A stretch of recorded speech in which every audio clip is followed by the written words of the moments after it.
Hi guys! Ngayon, nandito tayo sa isang bahay kung saan marami di umano'y nagpapakita at nagpaparamdam ng mga elementong masama. Kaya ngayong gabi, makakasama natin ng expert sa mga paranormal, Ed Kalawag. Ed Kalawag. Kalawang. Kalawang. Ed, ano nararamdam mo sa bahay nito? Ay, gutom.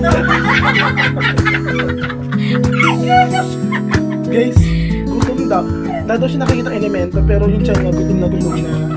So, yung may bahay kasi walang pakain kundi itlog lang. Itlog, kape na walang asukal. Tapos suka. Yan, kaya siya, wala siya ngayong ganang tumingin ng mga elementong masasama. Kaya guys, standby lang kayo sa aking YouTube ulit. Abang-abang kayo. At baka kayo na manalo sa aming raffle promo.